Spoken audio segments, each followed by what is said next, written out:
Hello.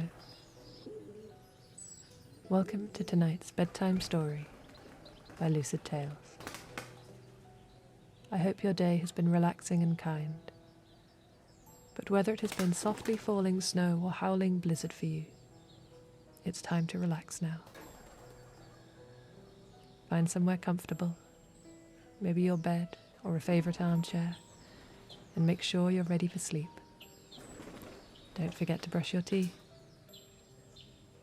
Take your shoes off if you can, and feel the freedom in your toes, a little loosening that means it's time for bed. Tonight's story is Bluebeard, adapted from Perrault's famous account.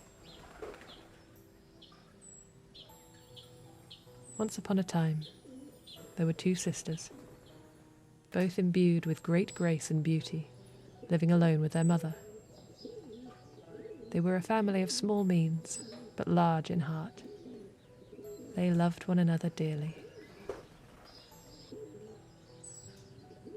One day, while the maidens were out walking in the woods, they chanced to encounter a strange-looking man in rich clothes on a fine horse. The man had a blue beard. The two girls were very polite and courteous to this stranger, for though they knew him not, they knew of him. The man was a great lord with a fine house, not far from that very wood. The man offered to escort them home, and they kindly invited him to take tea with them. They found that, though he looked quite frightful, his manner was gentle, and he was a man of good humour. They met again 3 days later, and once again he came to take tea with them, bringing a great bouquet of flowers for each of the two sisters and their mother. They seemed to become friends, after a fashion, but the sisters always whispered to each other in secret how glad they were that he did not seek after their hands in marriage, for his blue beard gave him a frightening appearance, and after all he was much older than they, and had been married several times before, losing each wife to a series of tragic accidents: fever, shipwreck, a fall from her horse. What could a woman do in the face of such tragedy? It seemed a curse lay on him. However, in time, Bluebeard, as he had become known, did indeed broach the subject of marriage to their mother, and though she was loath to part with either of her daughters, she knew that should they receive 100 offers, they would be unlikely to make a match that rivalled this for comfort, ease of living, and gentility. And so Bluebeard began to court the two girls, and they, neither wishing to marry him, sent him between them as they struggled over who would give in to his urging. In time, Bluebeard, sensing their reluctance, invited the whole family to visit on his estate, with any friends they should wish to bring, and they spent a pleasurable week riding, hunting, fishing, and dancing at balls that lasted all night and into the next morning.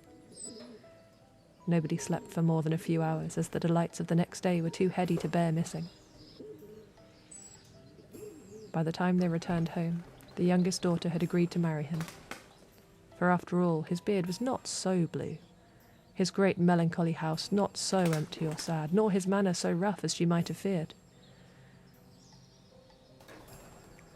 As soon as they returned home, the marriage was concluded, and the younger sister bade a sad farewell to her beloved sister and mother, and returned with Bluebeard to his great house. It did indeed seem melancholy now that her family and friends were no longer there, but Bluebeard was warm and insistent on showing her every part of the estate, so that she barely had time to feel sad or lonely. However, after only 1 month, Bluebeard told his wife that he was obliged to take a journey for 6 weeks at least, to handle affairs of a very great consequence. He desired her to divert herself in his absence, to send for her friends and acquaintances, to take them into the country if she pleased, and to liven the house sufficiently so that she need not feel alone or frightened. He gave her the keys to the house, a great ring of them. "Here," said he, "are the keys to the 2 great wardrobes, where you may find my best furniture. These ones are to my silver and gold plate, so you may eat off it every day should you wish. These open my strong boxes, which hold my money, both gold and silver. Spend it as you will, to bring yourself some comfort and joy. These are to my caskets of jewels, which you may decorate yourself with as you see fit. And this is the master key to all of my apartments. He continued down the list, and it was a long one, until the girl felt she had no hope of remembering all of them, until he at last reached the smallest key, a silver one with an ornate grip. But, my love, as for this little one here, it is the key to the cupboard at the end of the great hall on the ground floor. You may use any of these keys you wish, go anywhere that pleases you, but you must not open that little closet. If you do, I shall rightly be very angry with you, so please do not spark my wrath. The young woman promised solemnly that she would not, under any circumstances, enter that closet, and that she would miss him very much in his absence. Then Bluebeard embraced her and got into his carriage and embarked on his journey. At first, the empty house seemed an adventure. But when 3 days had passed and she had visited every room and secret passageway at least twice, and she had yet to hear from her family, the emptiness began to feel hollow and hungry, and she found her thoughts returning frequently to that forbidden little door at the far end of a dusty hall. She had already found it. She knew where it was. Her feet had carried her to it several times, curiosity about what was hidden burning within her. She went to look at it again, to stare down at that forbidden room, whatever it was. It was reasonable, she told herself, for him to want to have a secret, a solitary room for his own private purposes. Perhaps she too could ask for a room in the house that he should not enter, her own little space, just for her. That thought helped her to move her feet, which had seemed stuck to the floor, and to walk away. But only a few hours later, she once again found herself back at that door, staring at it and tapping the little silver key thoughtfully against her chin. What could he want to keep hidden so badly? Some embarrassment? Some secret passion? She forced herself to walk away again, and ate a lonely supper before taking to her bed. Later that night she awoke suddenly with a start, her skin covered with cold sweat. She had dreamed she heard screaming. It was hers. She sat up and lit a chamber stick to chase the shadows away. What was in that room?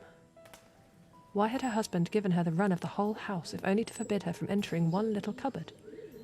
What was the worst that could be in there? An armory? Before she knew she had decided, she had picked up the ring of keys and once again descended all the way to that forbidden little door, the shadows dancing and flickering away from her candle. Once again she stood staring at it, torn by fear and curiosity. Her husband would be angry with her, and she was frightened of what he might do in a rage. And yet the temptation to look, to find out what part of himself he so desired hidden from her, was very strong. Finally, she took the little key and opened the door.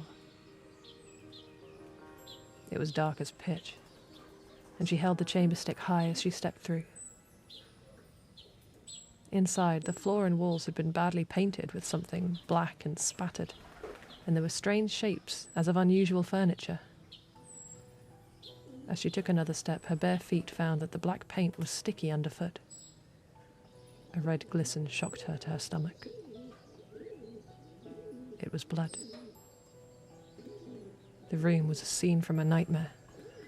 Strange furniture indeed, a rack stretched out across the floor, a spiked wheel creaked to itself, a tall, blank sarcophagus stood upright in the corner.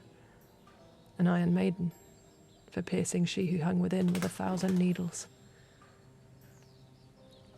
Whips and other instruments of torture lined the walls, and everything was coated in spatterings of that dark red blood. The little silver key, clutched tightly in her hand as though it were a charm, slipped from her fingers and fell into the pooling blood. It broke the spell. She snatched it up and ran, blood splashing from around her feet up onto her nightgown. She locked the door behind her with shaking fingers. The wives. They had been his wives. And she had glimpsed who she would soon become.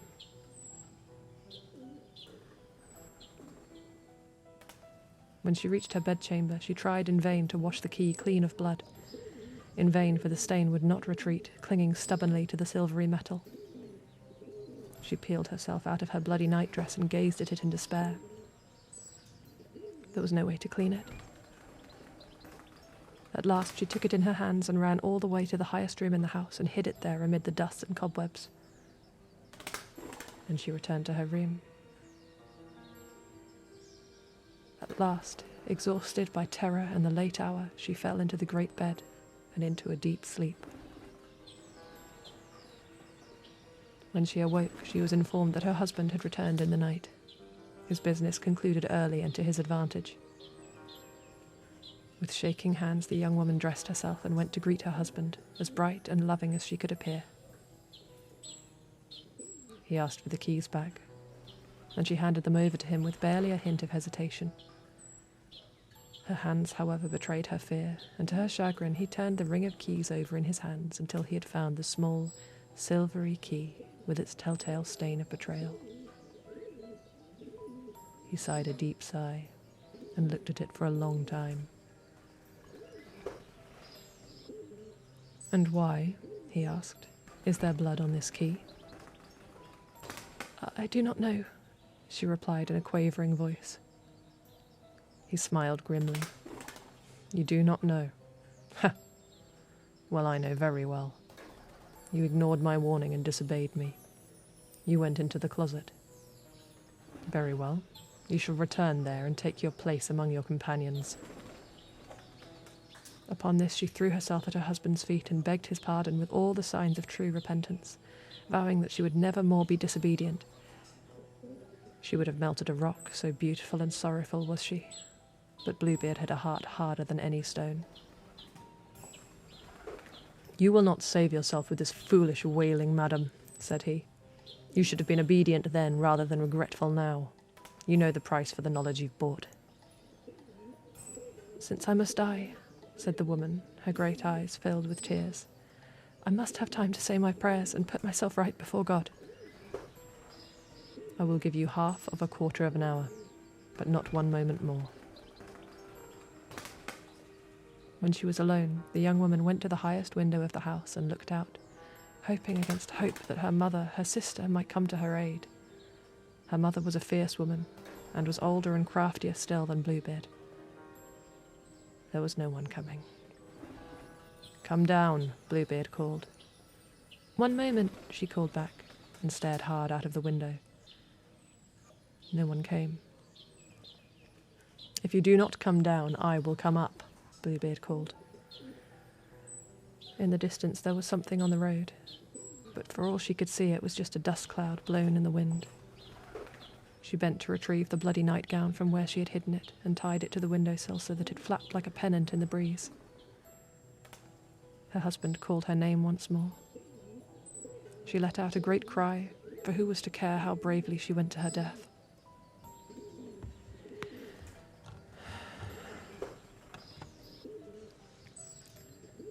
With one last desperate glance out of the window, she descended to where Bluebeard stood, his great sword in his hand.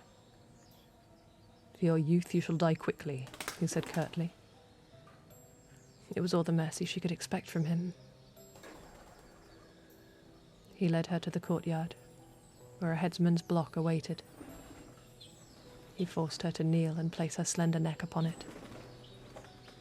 He coiled her long, loose hair around his hand and pulled it aside, lifting his great sword with the other. "Please," she begged, "give me one moment to collect myself. I do not wish to die with so much fear in my breast." "No," he said roughly. "Commend yourself to God, for your time has come."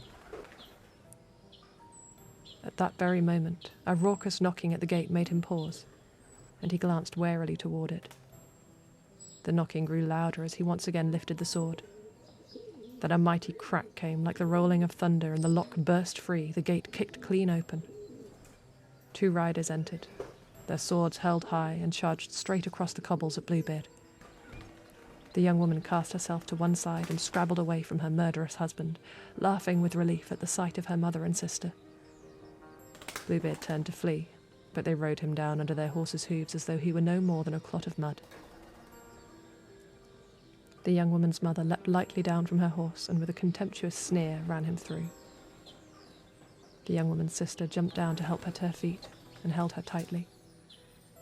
"We were so afraid we were too late," she said. "Your nightdress." "I am alive," laughed the young woman, giddy with relief and gratitude. "I am alive and with you." Bluebeard, of course, had no heirs, and so his young wife became mistress of all of his estate. The three of them lived happily together, and in time, love and affectionate company helped her to forget the terrible trial she had had at the hands of her first depraved husband. So ends the tale of Bluebeard.